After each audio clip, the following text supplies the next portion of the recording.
В Милано конкуренцията не прощава. Тук оцеляват не най-шумните, а най-подготвените.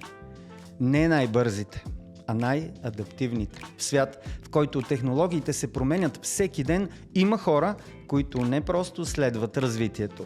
Те го изпреварват. От ученическата скамейка на италианския лицей в София до сърцето на медийната индустрия в Милано, нашият гост избира да не продължи нечий друг път, а да изгради свой. Започва аферата на дигиталния монтаж, когато всичко тепърва се променя. Продължава с телевизионни продукции, лайв събития и мащабни проекти. Днес ръководи структура, в която работят десетки професионалисти, а през годините стотици са минали през екипа му. Компания, която стои зад големи продукции, технологични иновации и сложни мултимедийни решения. Той е част от поколението българи, които израснаха с промяната и избраха да бъдат част от Европа. Не като наблюдатели, а като създатели. Това е история за амбицията, за предприемачеството и за смелостта да създаваш бъдеще. Останете с нас! Този подкаст е инициатива на Езиков и културен център Тук България и Българското училище Пейо Яворов в Милано. Проектът "Гласовете на България в Милано" е част от програмата "Неразказаните истории на българите" на Министерството на образованието и науката и се реализира под патронажа на Генералното консулство на България в Милано. Рики Рашков започва пътя си от ученическата скамейка на италианския лицей София, любопитен, амбициозен и решен да следва своя собствена посока. Още тогава знае едно – няма да продължи нечий чужд път. Ще изгради свой. Пристига в Милано като студент, в град, който не чака никого. Град на конкуренция, скорост и идеи. Но вместо да се изгуби в него, той избира да расте с него. От ранните години на дигиталния видеомонтаж, когато технологиите тепърва променят света на визуалната комуникация, до днешните проекти, свързани с роботика, изкуствен интелект и иновативни мултимедийни решения, той винаги търси следващата крачка. Днес е собственик на една от водещите медийни и продукционни компании в Милано. Компания, в която работят десетки професионалисти, а през годините стотици млади специалисти са преминали, учили са се, развивали са се. Но отвъд техниката и бизнеса стои нещо друго – предприемаческият дух. Желанието да създаваш, да рискуваш, да бъдеш част от бъдещето, а не просто наблюдател. Той е част от поколението българи, които израснаха в годините на промяната и избраха да бъдат активна част от европейския път, образовани в България и чужбина, реализирали се в Европа, носещи със себе си увереността, че принадлежността не се губи, когато прекрачиш граница.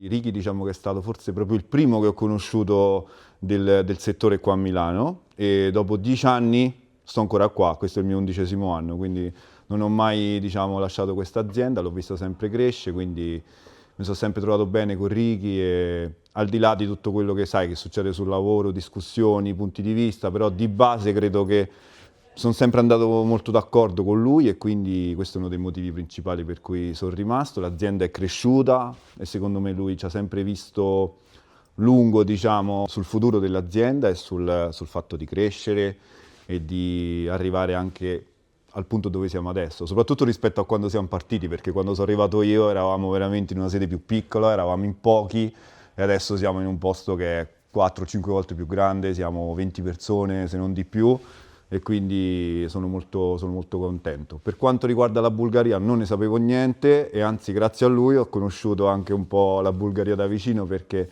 ai tempi si facevano anche i team building, quindi ne abbiamo fatti un paio in Bulgaria. Ho conosciuto Ricky quando cercavo di lavorare in questo settore cinematografico e volevo imparare un po' di cose nuove su questo mondo e quindi Ricky è stata la prima persona che mi ha portato in questo settore qui a Milano. Ricky secondo me si fa riconoscere tra tanti altri aziende qui nel settore per il suo modo di fare. Secondo me Ricky è la voce della Bulgaria a Milano perché da un piccolo business è riuscito a creare una grande azienda dove sono riuscita a crescere professionalmente e anche conosciuto dei ragazzi con cui lavoro. Allora, quando sono arrivato a Milano conosciuto Ricky Rashkov e la mia prima impressione è stata quella di trovarmi davanti a un uomo assolutamente internazionale, non gli davo una dimensione di nazione. Ho scoperto solo dopo effettivamente che fosse bulgaro e ho pensato alla sua storia e alla sua vita. Ho lavorato per qualche anno in Inghilterra, so quanto è difficile andare in un posto che non è la tua casa e mettersi a lavorare, imparare una lingua, conoscere le dinamiche, eccetera. E ho pensato, accidenti, ce l'hai fatta, sei partito da zero e hai costruito tutto questo. Рики Рашков е пример за това как една идея, подкрепена с труд и визия, може да се превърне в структура, в екип, в движение напред. Рики, благодарим ти за това, че днес ти бяхме на гости и на това супер интересно за нас място. Всъщност видяхме как изглеждат нещата от кухнята на забележителните проекти, които ти реализираш. Рики, какво означава това място за теб? Една сбъдната мечта. Работите върху толкова много неща, реализирате толкова много пространствени неща. Кажи ми, оставя ли във всяко нещо, което правите, нещо мъничко от теб, във всеки проект? Във всеки завършен проект виждам елементи от това, което съм заложил като бъдещия успех. И от всеки завършен проект също се виждат и новите идеи, евентуални допуснати грешки и как да станем по-добри в следващия път. Готов ли си да се пренесем в студиото? Да. Хайде!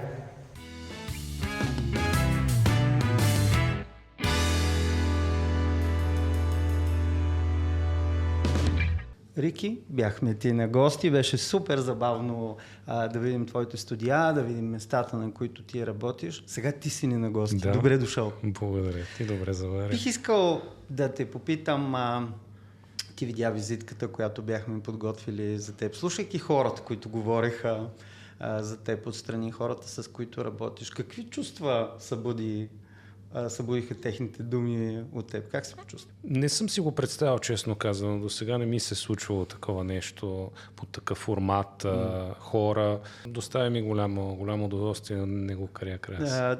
Радвам се да го чуя. Истината е, че и ние усетихме искреността на техните думи. Така ние не ги бяхме подготвили, естествено. Хванахме ги на къс, аз извинявай за жаргона. Както и мене, така ме хващаш на къс. Както и те, точно така. Но пък истината беше, че те реагираха с абсолютно желание. Не се говори лесно за шефа, нали така? Но пък те, така, усещайки, разбира се, очевидно това, че те са в едно сигурно пространство, което си им създал, а не само да работят и да постигат резултатите в проектите, които имате, но и да изразяват своето мнение.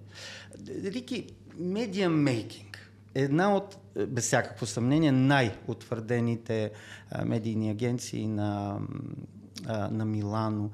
Как се създава такава структура от идея през екип, през технологии, от такива мащабни проекти? Ако ти кажа без да искам, ще ми повярваш ли? С много желание, с работа, най-вече с вярата в това, което правиш. Да създадеш такова. Със сигурност не е някакво число или някаква година да си поставиш за цел да постигнеш нещо. Всичко става много натурално, много естествено. Със сигурност не съм предначертавал някакви големи планове, за да следвам определени milestones и така нататък. Разбира се, към днешна дата имаме такива визии за бъдещето, поради вече големината на компанията, но едно време, когато почнах, бях грабнал една камера и снимах наляво и надясно каквото мога с всичките трудности на технологиите, защото не е сега както да снимаш с iPhone или с дигитална камера и бам в компютъра след 2 минути. Имаше трудности, с които, дори технологични трудности, с които трябваше да се справиш. Не беше немислимо да имаш просто студио вкъщи, както сега отваряш един лап и монтираш, което е супер между другото. И лека по лека компанията стана с помощта на хората. Аз това продължавам да го повтарям, че хората са компанията, т.е. компанията е хората и vice versa. Успяхме да чуем и техния глас. Разбирам, че си започнал изпълнен с ентусиазъм.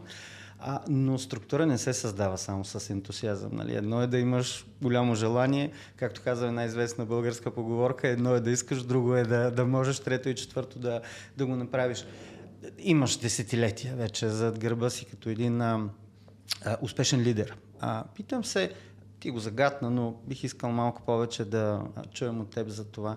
Как се набира баланса в създаването на една успешна компания между хората и технологията? За да изградиш фирма, която предлага технологии и комуникации, визията на човека е фундаментална в това нещо. Също друго, може би да достигнем такова ниво не е толкова самата технология, която сме искали да използваме към днешна дата, защото е модерно, а технологията, която е нужна, за да постигнеш нещо. Не искам да говоря в момента точно за AI, но AI е също една технология. В момента всички използват AI, но дали го използват правилно, дали с това, което правят, е най-точното за използване инструмент. Тоест, технологията трябва да се използва според това, което искаш да постигнеш и с това, което искаш да предложиш на визията на хората. Защото все пак ние произвеждаме визия. Това е нещо, което ти го виждаш, чуваш. Имахме загатвания и за мирис, нали, знаем, че има и такава технология, но все още не е толкова... Тук трябва да те спра. Според мен по-голямата част от хората не знаят за какво говориш. Я разкажи. Как не знам, има кина, в които и филми, които имаш ефекти на филми, които имат с семпли на аромати. Има такива филми и такива продукции направени. Разбира се, това е изключително трудно за да се поддържа и не е взело така масов пазар. Но се приближава, както е 4D киното, където имаш ефекти, които са визивни експириенс ефекти. Има и технология за аромати и за мирис. На мен това ми звучи много яко. Аз не съм преживявал по този начин до сега филм, пък камо ли, да речем, някое предаване, тип дискусионно студио или нещо подобно, но предполагам, че би било много интересно. Тоест, вече се говори в твоята индустрия за това, че хората ще възприемат съдържание не само слухово и зрително, но и през други сетива. Това го има от много години, между другото, не отскоро, но просто, както ти казах, не е взело инициатива заради самата, може би, технология и заради трудността да се постигне това нещо, но го има като концепция, като технология. Ако го облика в, сигурно много лъжки, някакъв опит да си го представя, 2038 един филм ще се разиграва в хола ни, холограмно, ще имаме възможност да се здрависаме с Брад Пит, който ще продължава да изглежда добре и тогава. Как го вижда индустрията? Science fiction, очевидно, но какво си представя? Не е много science fiction, защото вече има това вече е свързано много с AI и технологии, с изчислителна мощ и сървъри, и компютри, които това нещо могат да го направят дори в реално време. Не си много далеч, според мен, в това, което си представяш, за да има такова нещо холограмно кино или холограмен сериал в един обикновен апартамент през 2038 година. Сигурен съм, че в момента се събудиха желанията да си представят различни неща хората, които ни слушат и ни гледат. Всеки в зависимост от собствените си интереси, но предполагам, че е нещо, което така ще ни създаде един съвършено нов начин да преживяваме съдържанието. Знаеш ли, Рики, едно от нещата, които ме впечатлява в твоята кариера, говорихме за това и когато ти бяхме на гости, колко много неща са се променили. Не е ли така? Ние сме едно поколение, което живее почти на стероиди. Инстантно, непрекъснато нещо се случва. Ти ми разказваше за това, че първите крачки, коригирай ме, ако не се изразявам добре, са направени в епохата на касетъчния видеомонтаж почти. Или преди 20 на години? Не почти, то си е точно тогава. Тогава бяха навлезнали така наречените мини-DV касетки, които са касетки. Интересното при тях е, че са касетки, но са дигитални касетки, т.е. на носителя на лентата е записана дигитална информация. И тази дигитална информация се прехвърляше към първите компютри, които се използваха за видеомота. Тоест, наистина компютрите, както ги познаваме в днешно време с софтуера, разбира се, много по-грознички, сивички, с по-квадратни иконки, но концепцията беше тогава, края на 90-те години, началото на 2000-та, тогава бяха излезнали първите софтуери за линеарен монтаж, говореше се за дигитални файлове, защото преди как се е монтирало се от касети, директно в машина, която взима малки откъси от касети. От истински касети на лента? От истински касети, от Betacam. Betacam са тези големите касети, когато се снима, примерно за предаване говоря, защото киното знае, че се снимало на лента.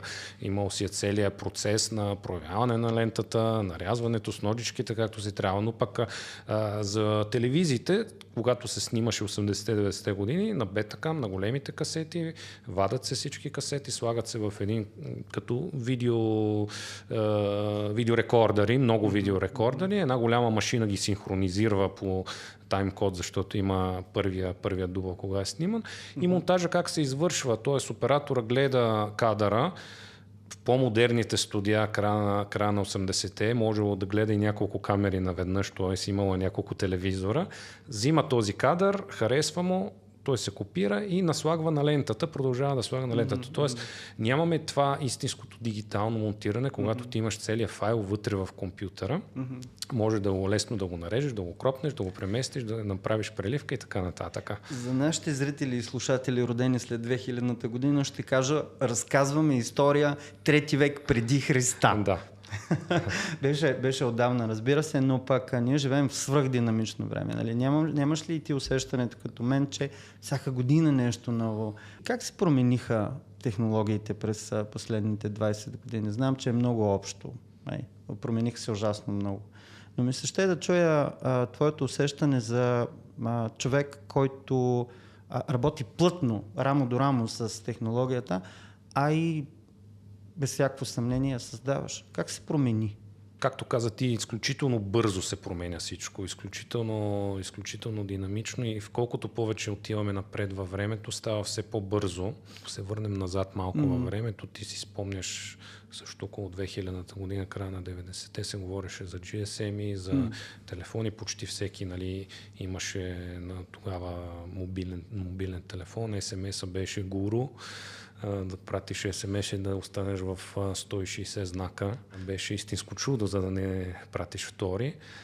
Сега виждаш нещо много простичко. Това е комуникацията чрез писмената комуникация. SMS-а съществуват хиляди апликации, с които ти пишеш, пращаш и без абсолютно никакви ограничения. Изобщо, можеш ли да си представиш, че аз и ти сме тук, има един човек с нас 25 години по-млад от нас и ние говорим за това нещо и той според мен няма да го разбере съвсем това, което искаме да казваме за SMS-а, примерно. Може да го види в музей, само единствено. Да, но примерно това е доказателство, много малък пример за технологията, как се развива, после много други примери с компютрите, с камерите, с каквото искаш от комуникационната индустрия. Кога се е говорило 60-те години за някакъв innovation, сравнявали се с края на 18 век, примерно.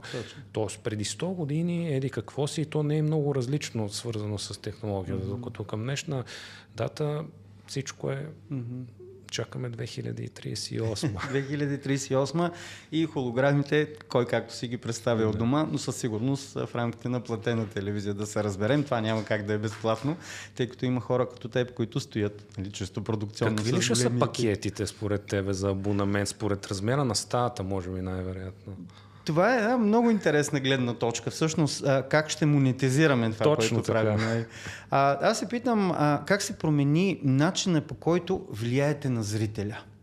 Мисля, че разбираш въпроса ми. Технологията във вашата индустрия дава възможност да се променя и начина на общуване с зрителя. Не само посланието, което се изпраща, но и начина, по който той го възприема. Това, че живеем в по-инстантно време, TikTok, извинявай за клишето, как промени от твоя гледна точка възприемането на информация от страна на тези, за които я създавате? Уважаемия драги зрител. За коя възрастова група ме питаш? Хубав въпрос. За коя възрастова група ти хрумва да кажеш? Нашата възрастова група, за мен и за тебе, да Млади, говоря. Това ми е свежи най-лесно, млади защото хора. от първа ръка. Всичко друго към другите възрастови групи, 20 години по-голями от нас или по-малки, е мнение, което мога да изкажа, но все пак си остава мнение. Пък доколкото за нас всичко е много по-бързо и достъпно. Проблемът при младите е, че докато аз и ти сме прочели някоя друга книга, хартияна, някоя, те се базират изцяло на тази технология и ако попаднат на грешния фит, знаеш до какво може да доведе до това. Така че малко нож с две острията, зависи тази технология, тази комуникация модерна, кой я ползва, как я ползва, с какви цели, какъв контрол упражнява върху нея. Защото едно време, ти знаеш, Сънчо, дистанционното, което го имаше, и в леглата, книжката... Аз съм от семейство, в което аз бях дистанционно. Да. Стани да смениш канал. Точно така. Докато към днешна дата е доста по-различно. За по-възрастните също ще ти кажа, нали, за няколко поколения ти казах, пък за тях е пък още по-добре спрямо нас, според мен, защото примерно тази технология доста помогна на възрастните хора в различни среди, също като информация, като сигурност. Нали, крие пак подводни камъни знаем в България, не само в Италия, за възрастните хора, които са подведени при GSM и така нататък, но... Технологията като всяко нещо има две страни. Ти го каза преди малко по много прецизен начин. Каза как ще се използва.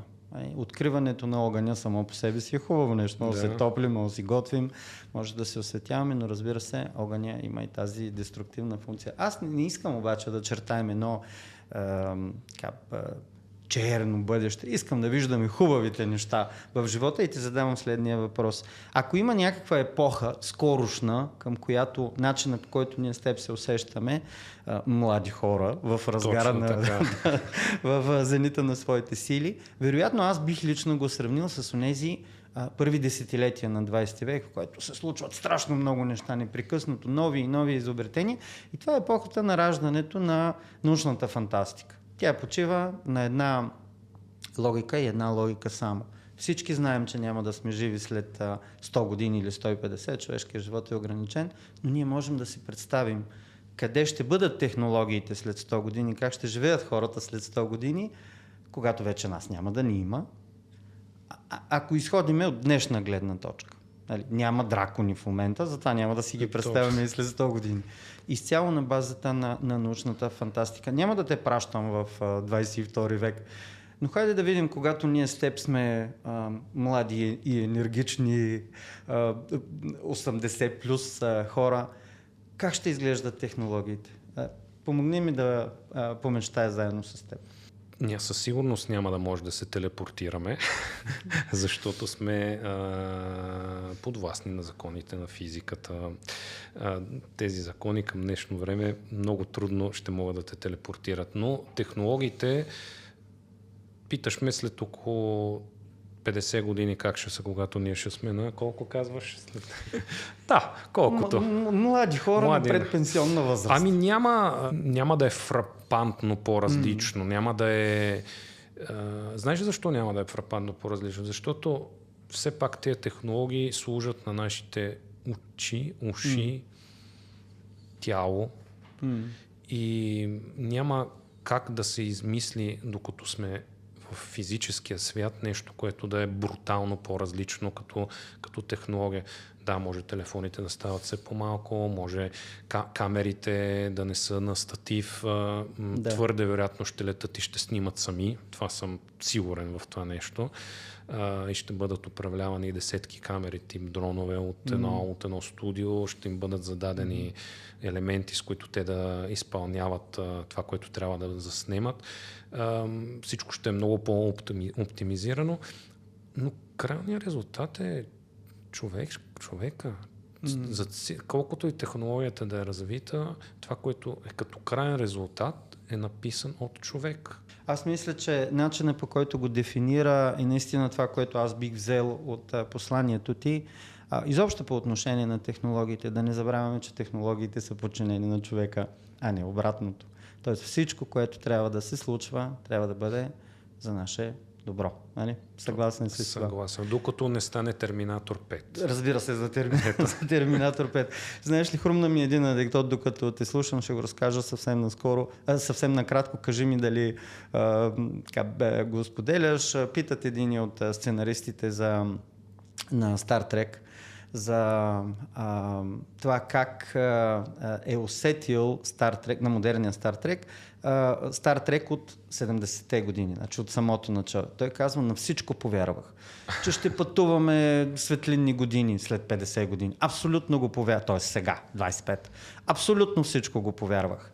Че ще срещаме какви ли не извънземни, ще намираме начини да общуваме с тях, нали, на техните езици посредством телепатични някакви преводачи. Ама едно нещо ми се струваше абсолютно преувеличено и не го повярвах. Ще се приближа до една врата и тя ще се отвори сама. Как сега тази врата ще знае, че аз искам да мина? А всъщност, ето 50 години по-късно имаме само тази технология. Да. Рики, знаеш ли къде искам да ти пратя? Искам да ти пратя на ученическата скамейка в София, в италианския лицей. В кой предмет или няма значение? Латински? Как ти беше? Учили сме. Учили сте. Да, учили сме. Много е трудно да учиш нещо, което не съществува и не се използва, между другото. Да, говориш за латинския. Той може би не съществува като жив език, освен ако не си в Ватикан, но пък носи своите послания. Коригираме се, ако не го кажа правилно, но veritas vos liberabit, истината ще ви освободи. Така че послания, които са ни оставили и древните римляни, ние използваме и днес. Но ти си възпитаник на италианския лицей в София. Как го избра? Как се стигна до там? След седми клас, точно така, след седми клас има приемни изпити. Едно време нямаше матури след седми клас. Да. Ако нещо бъркам, моля да ме поправи, защото не съм много запознат към днешно време. Отново за младите ни зрители, за 3 век преди Христа. За по-младите. За по-младите ни зрители. Така. Много ми допадна училището. Може би това ми, не знам, сега към днешна дата, като се замисля, това някакси психологически ли ми е изиграло, защото аз като отидох в италианския лицей, беше някаква супер сграда, имаха килими по земята в фоиетата. Аз съм в нашите училища, знаеш как бяха в Совени, сиви, мрачни, все еднакви, влизаш от едно място. Да. Нали? Стилия, да. Но, окей. Посткомунистическите, така да ги наречем. В италианския лицей имаше тази чаровност, тази различна сграда, различно. И това, което на мен явно ме привлекло тогава, е това, което е било различно. Никога, даже аз после научих, че имат примерно автобуси, които те взимат там от улицата.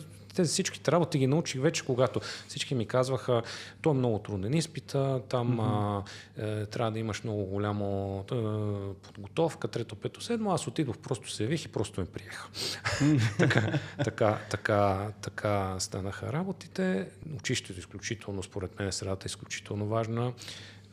Училището имахме, спомням си, може би това, което малко ме запали по медиите в един малко по-ранен.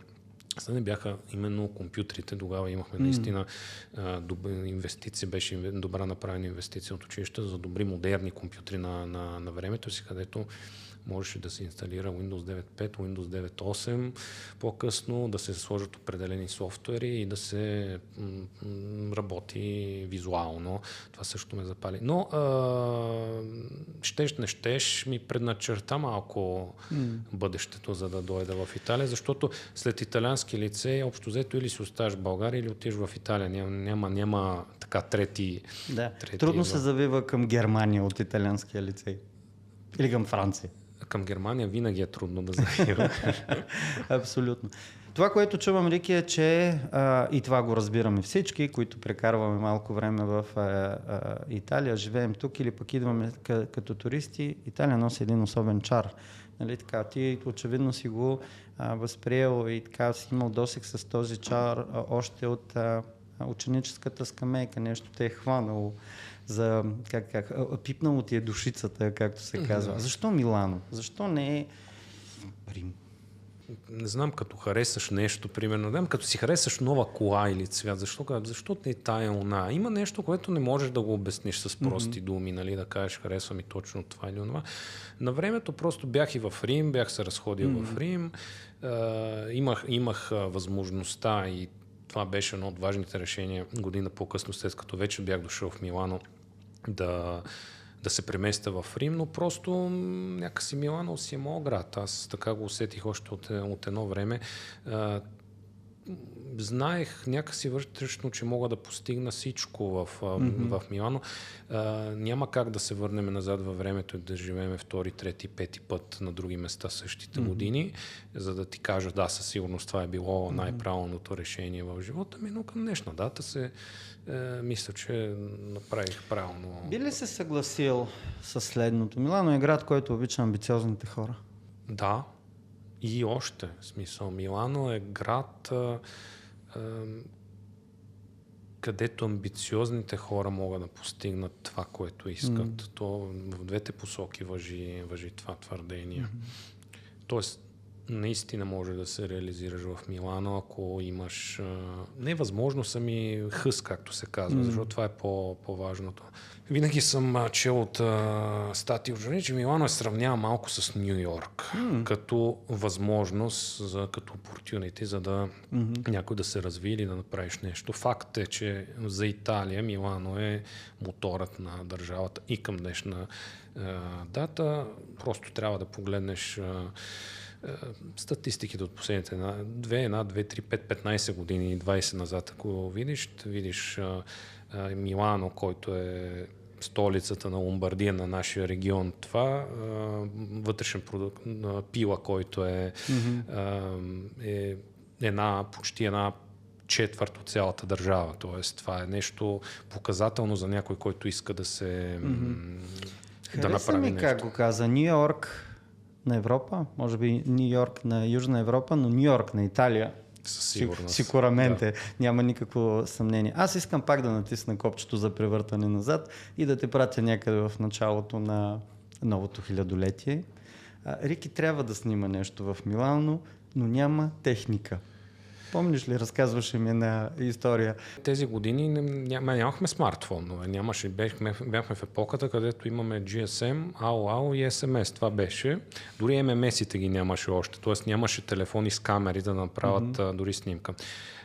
Аз имам първи клиенти, може така да се каже. Имам нещо да заснема, имам някаква визия, трябва да отида да направя нещо. Но камери няма как да отидеш да си купиш от магазина камери, защото такава, която ще ти свърши работа, да записва на въпросните мини-DV касетки, да изглежда професионално и да има 24 пер зум и така нататък.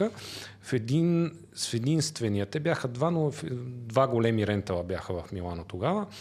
В единствения отидох с моя така не много добър италиански тогава, независимо, че 5 години го бях дъвкал в лицея.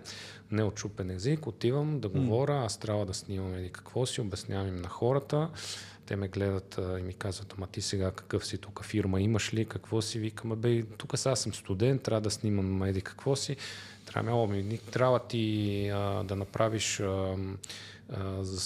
застраховка към банката за камерата, защото ако това е като депозит, ама не е с кредитна карта, сега е лесно. Работа, едно време беше банката, почти едно апартамент да заложиш.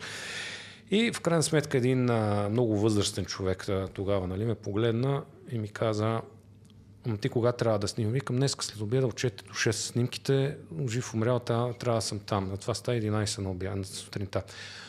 Добре, Давам ти камерата, ама много те моля утре сутринта в 9 ми я върни, защото иначе и на мене много лошо ми се пише. И така взех първата камера от въпросния Чинерен, тогава се казваше фирмата. Постепенно през годините нали, продължихме да взимам първите техники, да почна да изграждам моя собствена база. Но така беше. Той човек, не знам, не ме познаваше.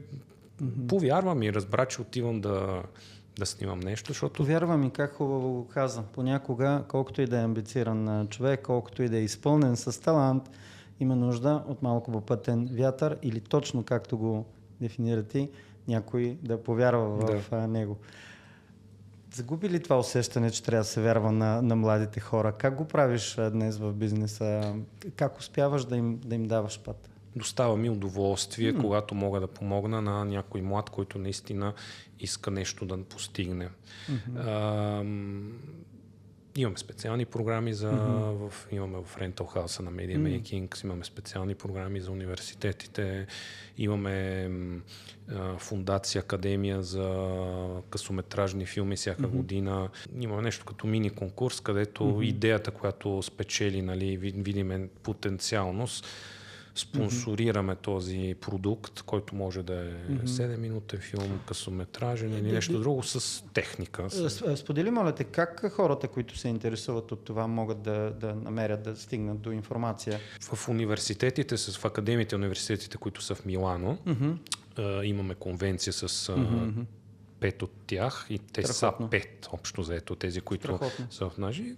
Имаме отдел, който се занимава с тяхната секретария, с тяхната комуникация и всяка година на различно училище предоставяме възможност това нещо да се случи. Страхотно. По този начин давате път и на тези, които не тръгват от най-добрата позиция, да бъдат подкрепени и да реализират своите мечти. Студенти млади, които това е лично мой инструктаж, нали, съм казал на екипите, които се занимават с студията.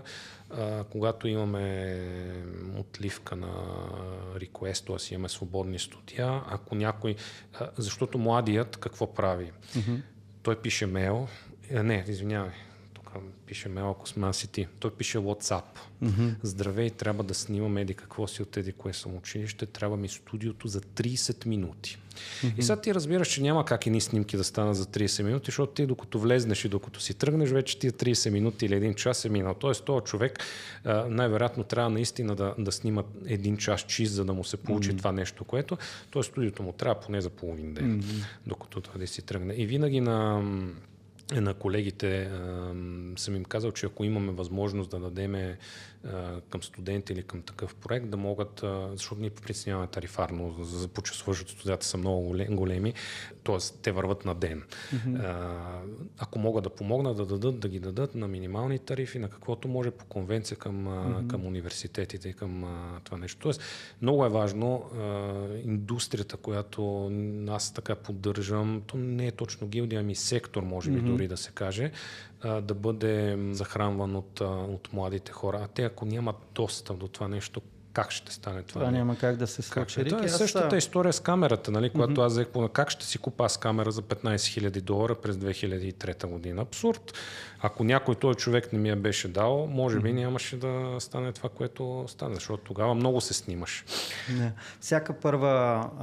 Всяко плаване, дори и най-далечното, започва с малко попътен вятър и с някой, който ти дава доверие в аванс, който още не си заслужил. Нали, нямаш портфолио от Рики. Аз искам малко да настроим сега лупата. От това да те видим не само като един успешен предприемач, не само като човек, аз бих казал, на интернационално ниво, глобален, искам да те видим и като българин. Сложен въпрос. Не отговаряме лесно на него или поне не е бързо, защото не си го задаваме. Но ето какво искам да те попитам, Рики. Кое от българските ти качества ти помогна в моментите, които са били най-трудни за теб? Българското от тебе, което ти е помогнало да ги преодолееш?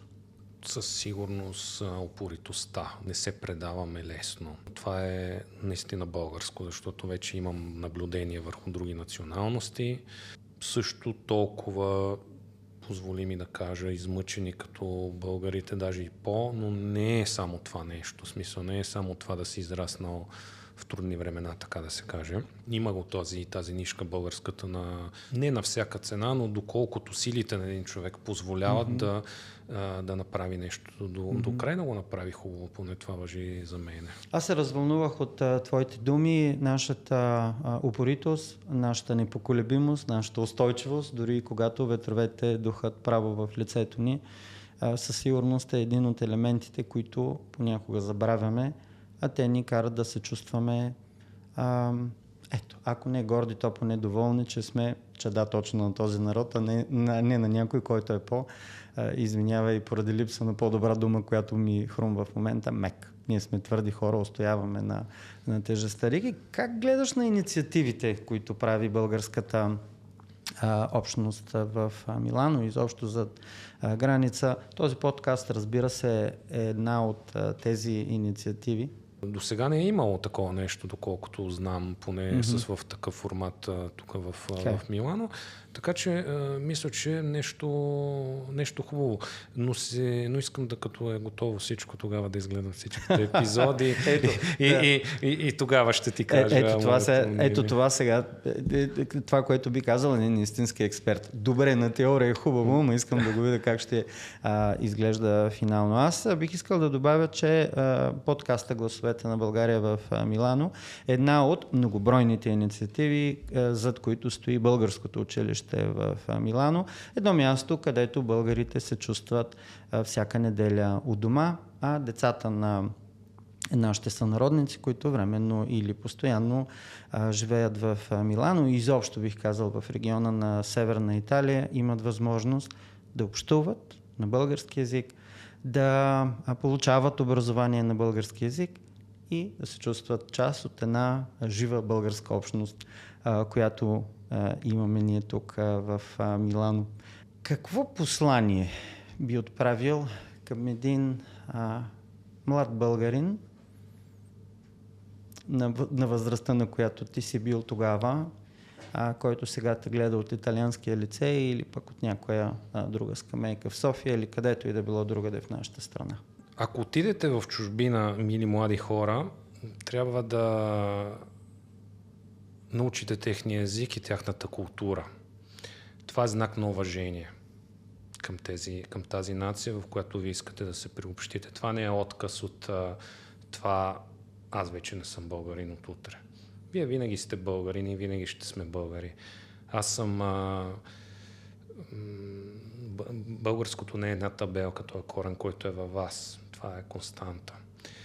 После, второ, научете се да правите нещо добро. Да сте добро в някое начинание, да сте наистина добри. Това ще ви даде голяма свобода и независимост. Трето, гледайте да не бързате. Но да не сте пасивни. Няма как да направите прогреса с големи скокове и да направите... Няма шорткъти. Просто не съществува. Дори с новите технологии, гарантирам ви го, няма как да стане шорткът. И не гледайте да копирате, надграждайте себе си, не дейте да имитирате, станете нещо оригинално, нещо ваше, по ваш си начин. След толкова мъдри думи, аз няма какво друго да направя, освен да млъкна и да си тръгна. Рики, много ти благодаря, че ни беше гост. Беше ми изключително приятно да си поговорим и до нови срещи. Благодаря ти, Краси.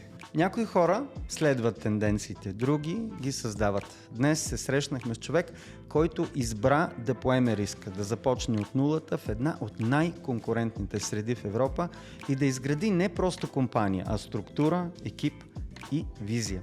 От ученическата скамейка в София до медийния пазар на Милано, неговият път показва как образованието, амбицията и постоянството могат да превърнат една идея в мащаб.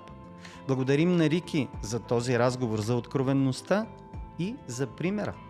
Това беше "Гласовете на България в Милано", историите на българи, които със своя труд, визия създават бъдеще далеч от родината. Ако този епизод ви е вдъхновил, абонирайте се за канала, споделете ни и ни последвайте, за да не пропуснете следващите истории. Аз съм Краси. До скоро!